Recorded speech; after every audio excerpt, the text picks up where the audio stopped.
नमस्कार विद्यार्थियों।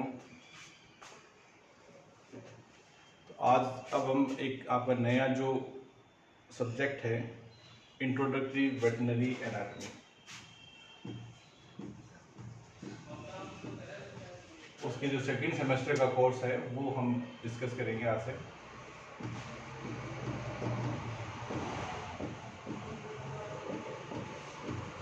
परिचयात्मक पशु शरीर रचना विज्ञान, पशु शरीर रचना विज्ञान, यानी इसमें हम क्या जानते हैं कि जो पशु का जो शरीर है वो संरचना, उसकी संरचना में कौन कौन सी अवयव है, कौन कौन से अंग, कौन कौन से तंत्र, कौन कौन से ऊतक उसके अंदर शरीर के अंदर पाए जाते हैं। तो हमने फर्स्ट सेमेस्टर में इसमें देख लिया था कोशिका का अध्ययन, साइटोलॉजी वहाँ पे की थी, विभिन्न प्रकार के ऊतकों का अध्ययन किया था, हिस्टोलॉजी के बारे में देखा था, ठीक है।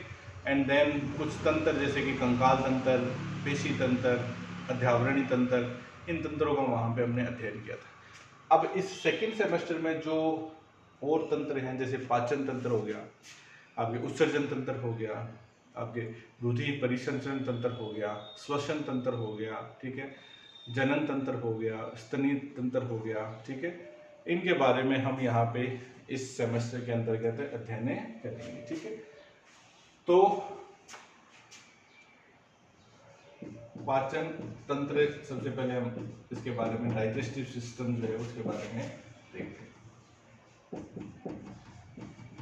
सिस्टम, अंग तंत्र क्या होता है? वह समूह है अंगों का जिसमें कई अंग मिलके किसी एक क्रिया को अंजाम देते हैं। और यहाँ पे पाचन तंत्र में क्या काम कर रहे हैं, इनका क्या कार्य है? पाचन का कार्य। किसके पाचन का? भोजन के पाचन का कार्य है। शरीर की विभिन्न क्रियाओं के लिए, कोई भी क्रिया है, हम जैसे बात कर रहे हैं, श्वसन ले रहे हैं, शरीर की जो भी मेटाबॉलिक क्रिया है, उसके अलावा हम बाहर कोई काम करते हैं, ठीक है, साथ ही साथ पशुओं में जैसे उत्पादन हो रहा है, ठीक है, वृद्धि हो रही है, इन सभी क्रियाओं के लिए शरीर को पोषण की आवश्यकता पड़ती है। न्यूट्रिटिव जो सब्सटेंसेज हैं, ठीक है, पोषक तत्व हैं, उनकी आवश्यकता पड़ती है। और वो आवश्यकता कहाँ से पूरी होती है? भोजन के द्वारा। वो आवश्यकता कहाँ से पूरी होती है? भोजन के द्वारा। तो शरीर के अंदर ऐसा एक तंत्र पाया जाता है कि जो भोजन के जो तत्व हैं, भोजन के जो पोषक तत्व हैं, उनको कन्वर्ट करता है किसके अंदर? पाचन के द्वारा। किसके अंदर कन्वर्ट करता है? जो शरीर में जो जिन तत्वों का अवशोषण हो सके, शरीर में जो तत्व काम आ सके, उनके अंदर ये कन्वर्ट करता है। जैसे कि हम देखते हैं अलग अलग प्रकार के पोषक तत्व हैं, जैसे कि कार्बोहाइड्रेट है, प्रोटीन है, वसा है, ये जैसे मान लो अलग फॉर्म्स में हमें मिलते हैं। जैसे हम कार्ब्स की बात करें तो ये हमें अलग जैसे फॉर्म्स में स्टार्च के फॉर्म में मिलेंगे, उनको अपघटित कर, उनको पचित कर पाचन तंत्र, और उनको जो शरीर की जो आवश्यक फॉर्म्स है, जैसे हम बात करें ग्लूकोज, उसके अंदर ये कन्वर्ट करने का काम करते हैं, ठीक है। तो ये जो भोजन है उसके जटिल अणुओं से उसको सरल अणुओं में परिवर्तित करने का कार्य कौन सा तंत्र करता है? पाचन तंत्र। यानी ये भोजन के पाचन का कार्य है वो कंप्लीट करता है, ठीक है। अब दूसरी बात करें हम तंत्र जैसे मैंने बताया, तंत्र क्या है? कई अंग इसके अंदर होते हैं और वो अंग सामूहिक क्रिया के द्वारा किसी एक विशिष्ट क्रिया को संपादित करते हैं। और यहाँ पे कौन सी क्रिया को संपादित करते हैं? भोजन के पाचन की क्रिया को संपादित करते हैं, ठीक है। अब पाचन तंत्र के अंदर कौन कौन से अंग सम्मिलित हैं? तो पाचन तंत्र में हम सम्मिलित करें, एक तो है इसमें आहार नाल, alimentary canal,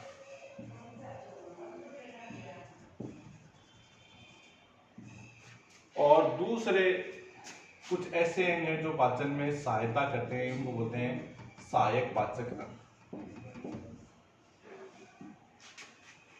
accessory digestive organ.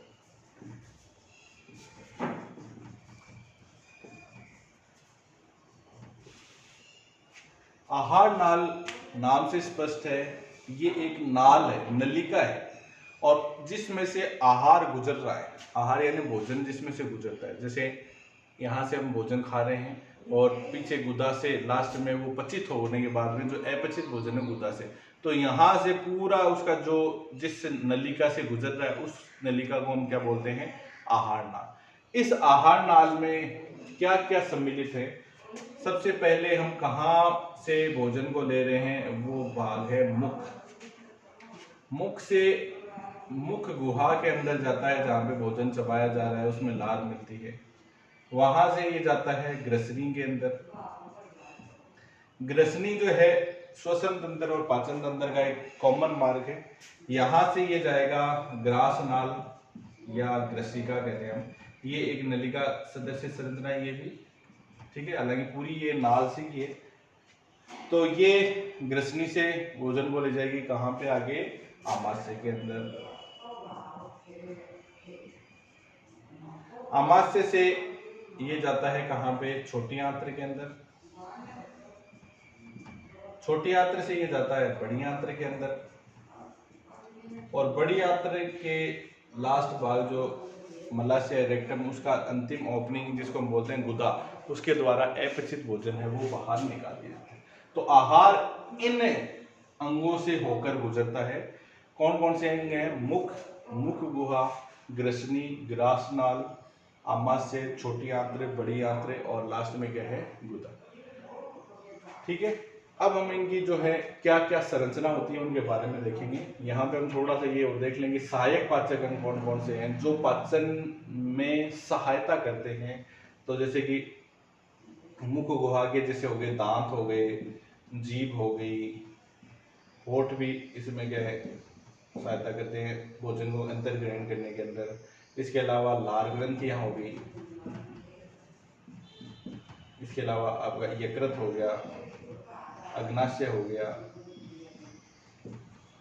ये क्या है, इस आहार नाल का पार्ट नहीं है, लेकिन ये या तो कुछ अपने एंजाइम साबित कर रहे हैं या श्लेष्मा या कुछ ऐसी ऐसे रस, ऐसे जूसेज जो है वो बना रहे हैं जो पाचन में सहायक होता है। वो यदि नहीं मिलेगा तो पाचन की क्रिया पूर्ण नहीं हो पाएगी। जैसे लार नहीं मिलेगी, या फिर ये फिजिकली जैसे जीभ है वो लार को मिलाने का कार्य कर रही है, दांत है वो भोजन को चबाने में छोटे छोटे टुकड़ों में ग्रहण करने का, होठ है जैसे कुछ प्राणियों में होठ जो है वो भोजन के अंतर ग्रहण में सहायक हो रहे हैं। तो ये विभिन्न प्रकार के ऐसे अंग हैं जो पाचन क्रिया में सहायता करते हैं।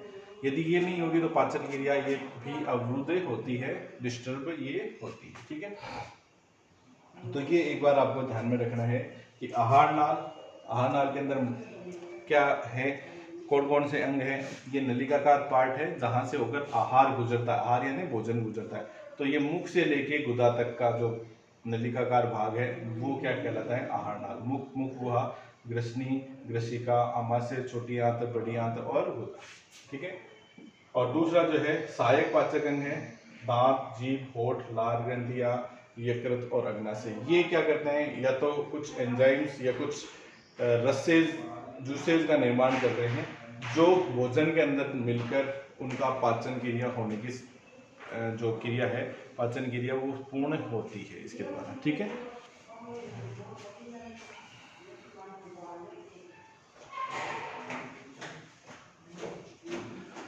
अब हम इन विभिन्न अंगों का एक एक हम इसको देखते हैं। ठीक है,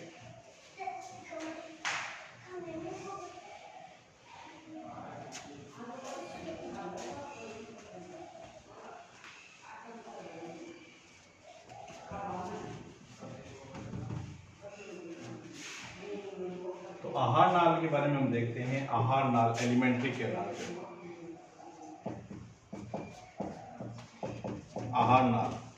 आहार नाल में हमने देखा कहां से शुरू हुई है, मुख। मुख से ये जाएगा कहां पे, मुख गुहा। मुख गुहा से ये जाता है कहां पे, ग्रसनी में। ग्रसनी से कहां जा रहा है ये, ग्रसिका या ग्रासनाल।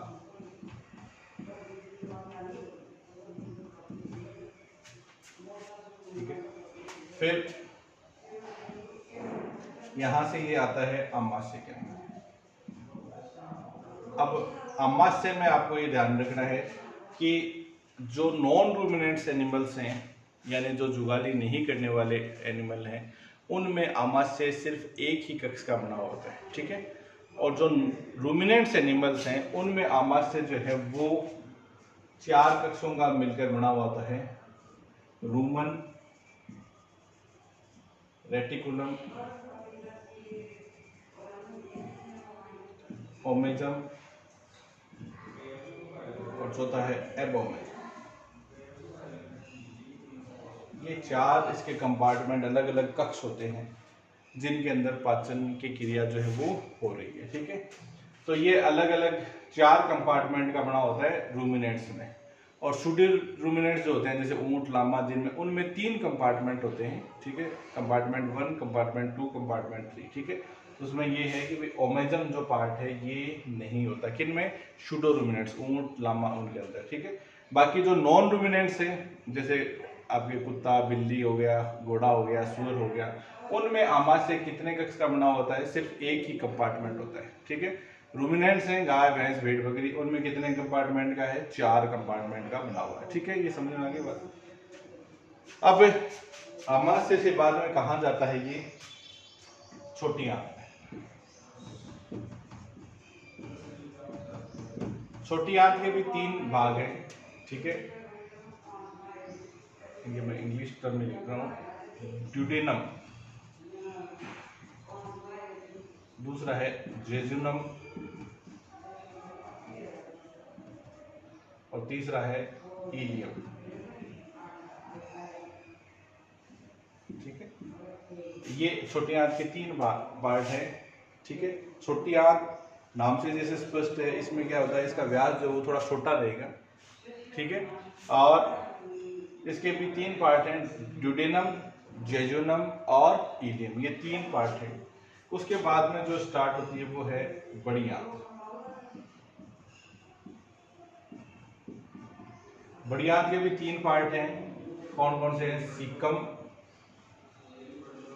दूसरा है कॉलन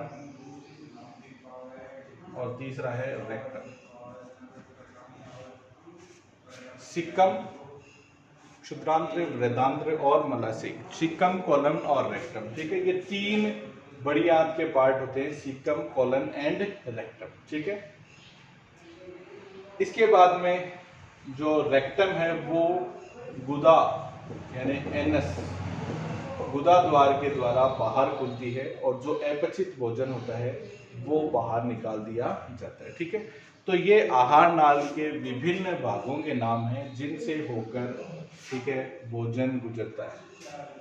इनसे होकर भोजन जो वो गुजरता है और गुदा के द्वारा बाहर छोड़ दिया जाता है, ठीक है। ये सिंपल सी बात आपको ध्यान रखनी है।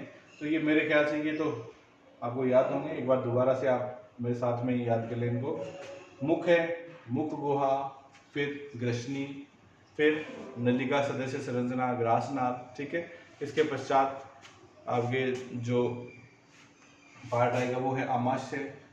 इसके पश्चात छोटी आंत्र, बड़ी आंत्र, गुदा, ठीक है।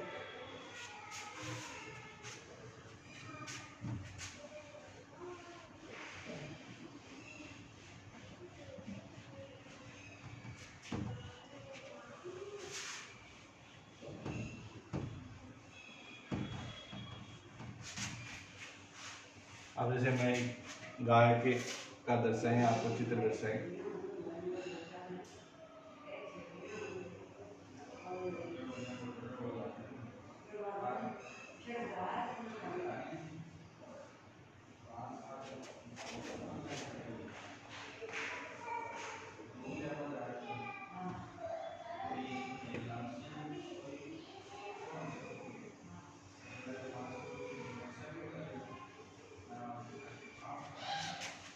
ये जो भाग है मुख है, मुख के बाद में ये ऐसे आती है मुख गुहा, ठीक है। मुख गुहा के बाद में ये भाग जो है वो है ग्रसनी, और यहाँ से पहले तो श्वास नलिका है और इसके साथ साथ बिल्कुल ये तो श्वास नली और इसके बिल्कुल साथ साथ जो है वो ग्रसिका या ग्रासनाल होती है, ठीक है। और ये एपिग्लोटिस पार्ट है। इस प्रकार से श्वास नली तो यहीं 2 भागों में बट के और दोनों लंग्स में चली जाएगी, और ग्रसनी जो है वो इस प्रकार से डायफ्राम के छेद के द्वारा पार होते हुए और ये जाके कहाँ खुलती है, यहाँ थोड़ा नीचे लाना है इसको।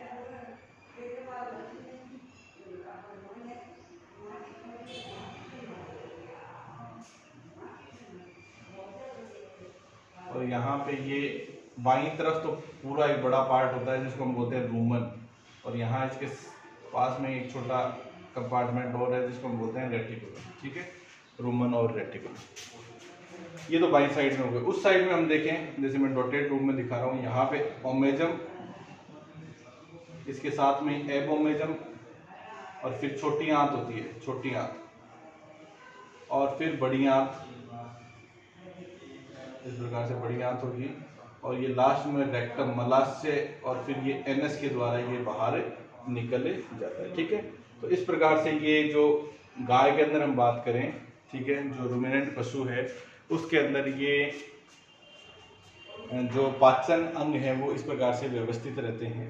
ठीक है, अब ये जो भाग है, ये भाग क्या कहलाता है, कौन सी गुहा कहलाती है, उदर गुहा, जिसमें आमाशय है, छोटी आंत है और बड़ी आंत के कुछ भाग हैं वो इसके अंदर रहते हैं। ठीक है, ये कौन सा भाग कहलाता है, उदर गुहा।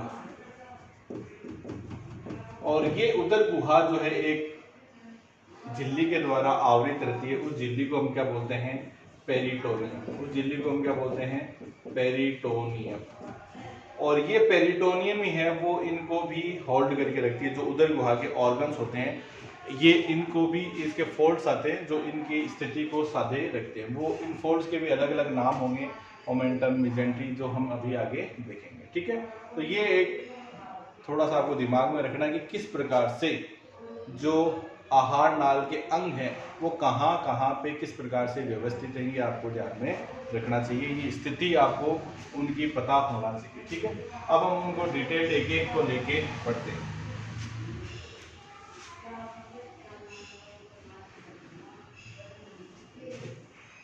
अब शुरू करने से पहले हम एक और चीज देख लें। आहार नाल क्या है, ये ऐसे नलिका है, नली सी है इसकी, ये नलिका सदस्य संरचना ऐसे गोल, और इस नलिका जो है, इस नलिका के जो बाहरी जो भित्ति है, ठीक है, जो इसका बाहरी भित्ति है, वो भित्ति जो है किन चीजों की बनी हुई है ये हम पहले देख लें। तो इस भित्ति के अंदर 4 स्तर पाए जाते हैं। आहार नाल की जो भित्ति है उसके अंदर 4 स्तर होते हैं, 4 लेयर्स की वो भित्ति बनी हुई है। कौन कौन सी है ये नाम याद रखना आपको। पहली है म्यूकोसा, ठीक है, ट्यूनिका म्यूकोसा। दूसरी है सब म्यूकोसा,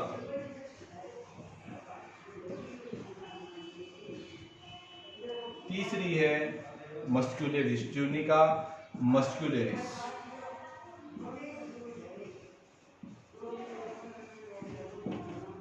और चौथी है ट्यूनिका सिरोसा या फाइब्रोसा, या किसी का ट्यूनिका एडवेंटिसिया। ये 4 नाम ध्यान में रखने आपको, ट्यूनिका म्यूकोसा, ट्यूनिका सब म्यूकोसा, ट्यूनिका मस्क्यूलेरिस, ट्यूनिका सिरोसा या ट्यूनिका एडवेंटिसिया। ठीक है, ये 4 नाम याद रखने, ज़्यादा हार्ड नहीं है। म्यूकोसा, सब म्यूकोसा, मस्क्यूलेरिस और सिरोसा, बस सिंपल सी बात है। ये 4 भित्तियां होती है। ये सबसे आंतरिक भित्ति है, सबसे आंतरिक भित्ति है। ये सबसे अंदर की भित्ति को हम क्या बोल रहे हैं, म्यूकोसा, सबसे आंतरिक भित्ति है। इसमें भी जो है 3 परतें हैं। एक तो सबसे आंतरिक भित्ति है वो एपिथेलियल लेयर की बनी होती है, एपिथेलियल लेयर है।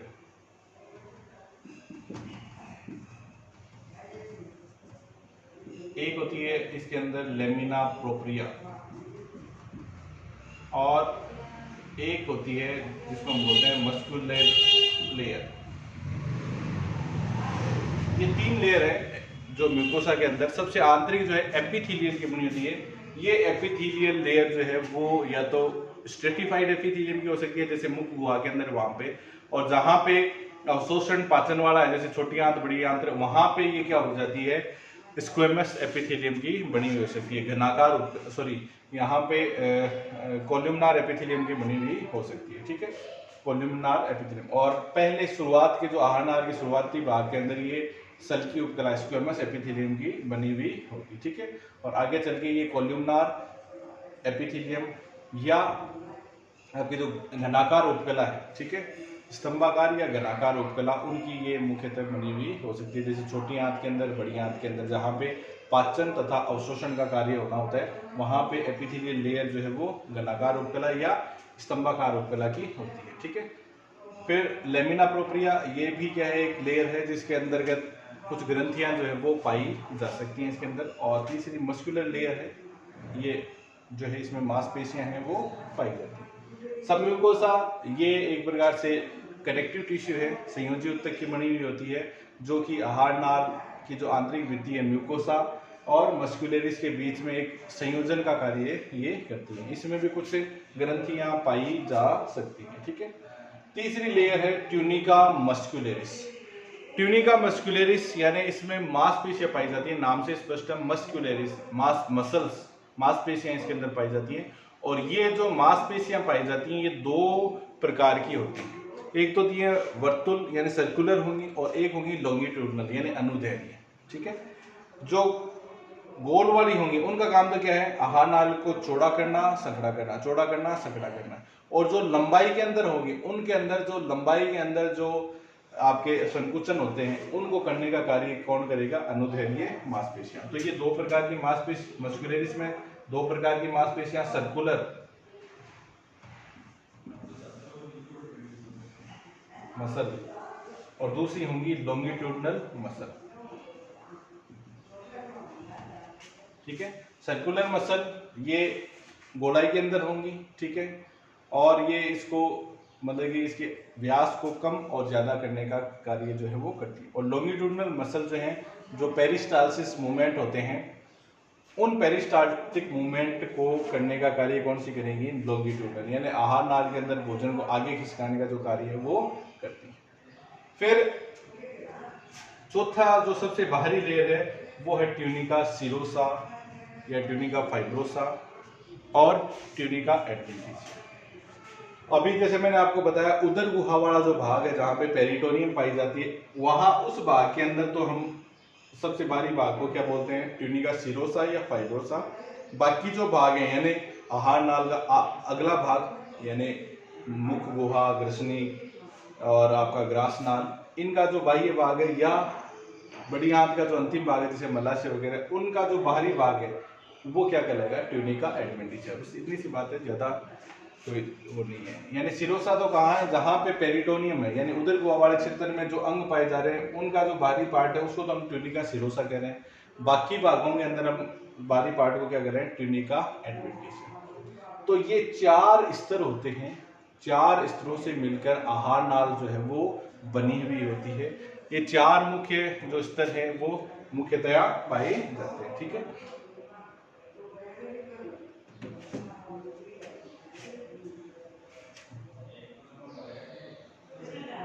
तो ये ध्यान रखना आपको कि ये मुख्य चार स्तर जो हैं वो पाए जाते हैं आहार नाल की जो भित्ति है। सबसे आंतरिक है, सबसे अंदर की तरफ म्यूकोसा, फिर सब mucosa, tunica muscularis, tunica serosa. सबसे आंतरिक भित्ति जो है उसका सबसे आंतरिक पार्ट है वो एपिथेलियल उपकला ऊतक का बना होता है। और ये उपकला ऊतक हमने बताया सल्की हो सकती है या घनाकार या स्तंभाकार। सल्की कहाँ होगी, जहाँ पे हम भोजन ग्रहण कर रहे हैं, मुख गुहा की भित्ति है, ग्रसनी है, यहाँ पे ये क्या होती है, सल्की होती है। और आगे जहाँ पे पाचन का कार्य होना है या अवशोषण का कार्य होना है, वहाँ पे ये कैसी हो सकती है, घनाकार। ठीक है, या स्तंभाकार वहाँ पे हो सकती है। ठीक है, आंतरिक लेमिना प्रोप्रिया है, इसमें भी कुछ जो ये म्यूकस ग्लैंड्स हैं ये मुख्यतः पाई जा सकती हैं। मस्कुलर लेयर है, ये भी जैसे कुछ भागों के अंदर जहाँ पे ज़्यादा क्रमांकुंचन की आवश्यकता होती है उन भागों में अंदर ये मस्कुलर लेयर पाई जाती है, बाकी में अनुपस्थित रहती है। सबम्यूकोसा ये एक संयोजी ऊतक से बना हुआ है। ये और ये इन दोनों के मध्य एक प्रकार से संयोजन का कार्य करता है। ट्यूनिका मस्कुलरिस मांसपेशी है, भाग है। मांसपेशियां दो प्रकार की होंगी, एक तो सर्कुलर वर्तुल होंगी, एक होंगी लॉन्गिट्यूडनल। वर्तुल का काम क्या है? आहार नाल का जो व्यास है उसको कम करना, बढ़ाना, ये वर्तुल का कार्य है। और लॉन्गिट्यूडनल का कार्य क्या है? लॉन्गिट्यूडनल जो मांसपेशियां हैं वो पेरिस्टाल्टिक मूवमेंट यानी भोजन को आगे खिसकाने के जो कार्य है उसमें मुख्य कार्य ये करते हैं। ठीक है। और सबसे बाहरी पार्ट है ट्यूनिका सीरोसा या फाइब्रोसा। ये ध्यान रखना आपको, जो पेरिटोनियम वाला भाग है यानी उदर गुहा के अंदर जो अंग है वहां पे तो बाहरी पार्ट को हम क्या बोल रहे हैं? ट्यूनिका सीरोसा या फाइब्रोसा। और उसके अलावा जो भाग हैं जैसे ये आपके ग्रसिका, ग्रसनी, इनका जो बाह्य पार्ट है उसको हम क्या बोलते हैं? Tunica adventitia. बस इतना सा थोड़ा ध्यान रखना आपको। ठीक है।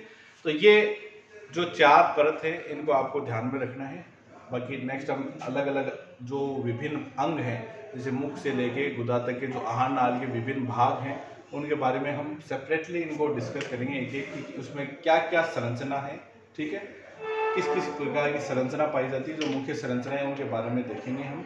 और इनके अंदर कौन कौन से, जैसे हमने ये तो पढ़ लिया कि इनकी औतिकी अगर हम पढ़ें कि इनमें कौन कौन से उत्तक पाए जाते हैं, तो ये हमने पढ़ लिया कि इसमें 4 स्तर हैं और उन कौन कौन से उत्तकों से मिलकर बने हुए हैं। जैसे ये है उपकला उत्तक से, ये संयोजी उत्तक से, ये पेशी उत्तक से बना हुआ है और ये वापस जो है उसी उपकला उत्तक का से निर्मित होता है। ठीक है। तो इनसे मिलकर बनी हुई 4 स्तर हो गए। उत्तकों के बारे में क्या क्या उत्तक होते हैं उनके बारे में हमने पढ़ लिया। अब जो विभिन्न संरचनाएं हैं, जो अलग अलग अंग हैं, वो किस आकार के हैं, कहाँ स्थिति होती है और क्या क्या उनमें विशिष्ट संरचनाएं पाई जाती हैं, उनके बारे में हमें देखेंगे नेक्स्ट क्लास के अंदर। ठीक है। धन्यवाद दोस्तों।